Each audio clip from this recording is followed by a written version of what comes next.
Assalamualaikum warahmatullahi wabarakatuh. Para petani maju Indonesia, marilah kita sama-sama berdoa untuk kesehatan dan keselamatan kita bersama, serta para pemimpin kita yang kita beri amanah.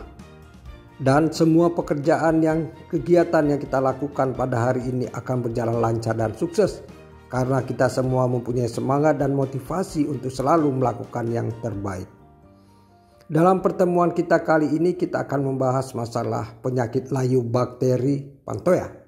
Penyakit ini penyakit baru yang masuk di Indonesia dan perkembangannya sangat luar biasa, yang menyebabkan tanaman itu layu sebelum berkembang atau layu ketika malainya mulai tumbuh. Penyakit layu bakteri cukup berbahaya dan kita khawatir akan merebak dan menjadi permasalahan yang cukup serius. Untuk itu, inilah dia bagaimana cara kita mencegah dan mengendalikan penyakit layu bakteri pada tanaman jagung. Mencegah serangan dan mengendalikan penyakit layu bakteri Pantua pada tanaman jagung. Tingginya mobilitas transportasi di dunia saat ini terus meningkat secara sangat signifikan, yang didukung oleh penerapan teknologi transformasi dan informasi yang semakin canggih dan modern. Selain dampak positif, sehubungan dengan perkembangan teknologi ini, ada dampak negatif yang mengiringinya, yaitu terhadap penyebaran penyakit tanaman yang lolos dari pengamatan karantina tanaman, khususnya organisme pengganggu pada tanaman jagung, yang dikenal sebagai penyakit layu bakteri. Penyakit layu bakteri pada tanaman jagung disebabkan oleh bakteri Pantua stewarti, merupakan penyakit penting dan baru di Indonesia. Penyakit ini tergolong berbahaya. Di Amerika Serikat dilaporkan dapat menyebabkan kehilangan hasil berkisar antara 15–95%. Penyakit layu bakteri Pantua merupakan penyakit tular benih atau seedborne yang penting pada jagung, karena benih merupakan alat transportasi yang paling cocok untuk menyebar melintasi batasan alaminya.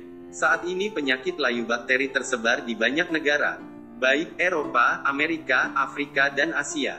Resiko dari penularan patogen melalui benih sangatlah penting, terutama dalam pengiriman benih internasional. Sebenarnya, bakteri ini termasuk ke dalam organisme pengganggu tumbuhan karantina, OPTK, kategori A1 dan golongan 1. Penyakit ini sudah ditemukan di Jawa, Sumatera, Sulawesi, dan Lombok. Dengan semakin meningkatnya lalu lintas perdagangan benih dewasa ini, dan belum memadainya perangkat pengujian kesehatan benih di Indonesia, dikhawatirkan penyakit ini telah masuk dan tersebar. Penyakit layu bakteri tergolong sulit dikendalikan karena menyerang tanaman pada berbagai fase pertumbuhan, bersifat tular benih atau seedborne, dan tular serangga atau insectborne. Juga dapat bertahan di dalam tanah dan batang jagung.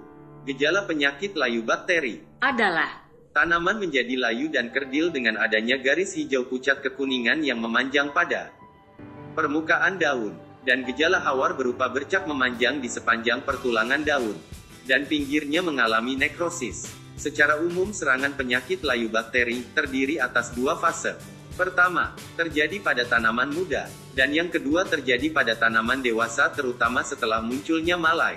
Pada tanaman muda daun memperlihatkan garis hijau pucat sampai kuning. Fase kedua terjadi setelah munculnya malai.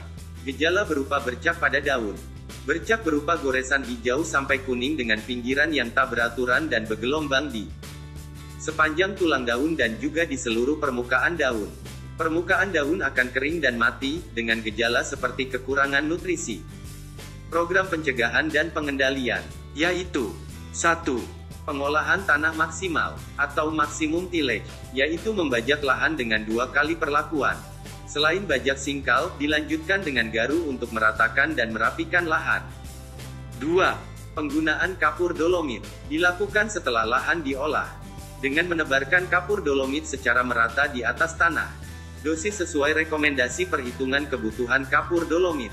3. Penggunaan benih jagung yang bermutu dan unggul, yaitu varietas yang tahan, dan benih yang bebas penyakit, disease-free seeds. 4.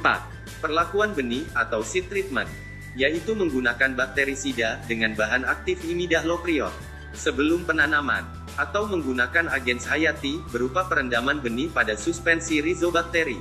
5. Kultur teknis. yaitu menggunakan jarak tanam renggang, terutama pada musim hujan, membersihkan lahan dari sisa tanaman, dan membersihkan lahan dari genangan air atau perbaikan drainase. 6. Pemupukan yang berimbang, yaitu direkomendasikan untuk mengurangi pemakaian pupuk urea atau yang mengandung nitrogen, dan menambahkan pemakaian pupuk K atau kalium, dan Sa atau kalsium. 7. Perawatan tanaman muda, dengan penyemprotan tanaman menggunakan bakterisida, atau menggunakan agen hayati, seperti Bacillus polymixa, dan Pseudomonas fluorescens, atau Bacillus subtilis. Semoga bermanfaat. Demikianlah penjelasan dan paparan yang bisa kami sampaikan.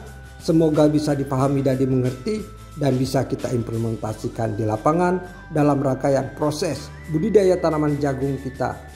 Dan kami mohon maaf apabila ada kesalahan. Kiranya cukup sekian.